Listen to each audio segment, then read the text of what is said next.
વડોદરા શહેરમાં છેલ્લા ઘણા દિવસથી વિવિધ વિસ્તારમાં પાણીની સમસ્યાને લઈને લોકોમાં રોષ જોવા મળી રહ્યો છે। ત્યારે બીજી તરફ કાળઝાળ ગરમીમાં છેલ્લા 15 દિવસથી સ્થાયી સમિતિના અધ્યક્ષ ડોક્ટર શીતલ મિસ્ત્રીના વોર્ડમાં દુર્ગંધ મારતા પાણીથી વિવિધ વિસ્તારના રહીશો ત્રાહિમામ પોકારી ઉઠ્યા છે।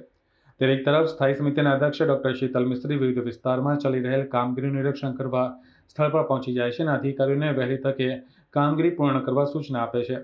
ત્યારે પોતાના જ વોર્ડમાં પાણીની સમસ્યા છે, જ્યાં ભાજપના જ સ્થાનિક કાઉન્સિલર હેમિશા ઠક્કરે સમગ્ર પ્રકરણની રજૂઆત ડેપ્યુટી મેયર ચિરાગ બારોટ સમક્ષ કરી હતી।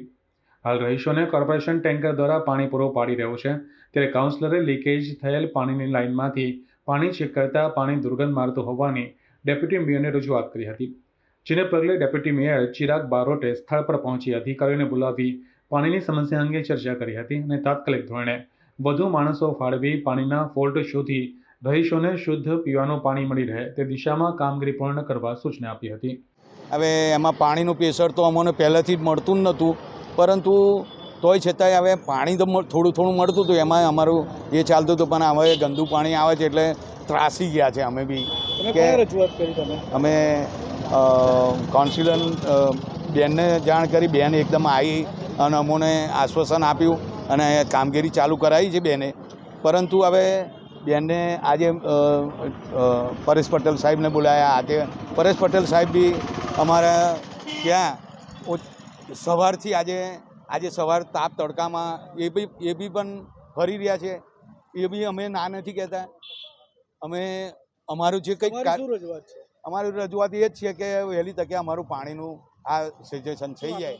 ટેન્કર દ્વારા અત્યારે પાણી પહોંચાડી રહ્યા છે, ઘરે ઘરે લોકોને પાણી મળે એવું આયોજન કર્યું છે અને ખૂબ ઝડપથી આ લોકોને જે પણ પ્રશ્નોનો નિરાકરણ આવી જશે અને લોકોને ચોખ્ખું પાણી મળશે અને પૂરતા પ્રેશરથી પાણી મળશે એવું અમારે આયોજન કરેલું છે।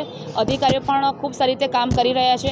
આજે સ્પેશિયલી ડેપ્યુટી મેયર શ્રી ચિરાગભાઈ બારોટે પણ આ વિસ્તારની મુલાકાત લીધી છે અને એમણે પણ કીધું છે કે ખૂબ ઝડપથી આનું સોલ્યુશન આવી જાય અને નાગરિકોનો પણ અમે આભાર માનીએ છીએ કે ખૂબ સપોર્ટ કરી રહ્યા છે।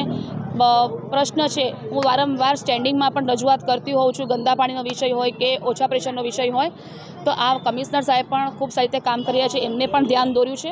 સ્થાનિક કાઉન્સિલરોએ પણ મને જાણ કરી હતી અને અમારા ઓળખીતાઓએ એમણે પણ અમને ફોન કર્યા હતા, એટલે આજે સ્થળ નિરીક્ષણ માટે આવ્યો છું। અધિકારીઓ સાથે અહીંયા અમે નિરીક્ષણ કર્યું છે અને જરૂરી સૂચનાઓ આપી છે કે ભાઈ તાત્કાલિક ધોરણે આ પ્રોબ્લેમ સોલ્વ થાય। ઓલરેડી આગળથી કામગીરી ચાલુ જ છે, પરંતુ એમાં વેગ આવે અને ઝડપથી આ કામ પૂરું થાય એ માટેની મેં સૂચના આપી છે।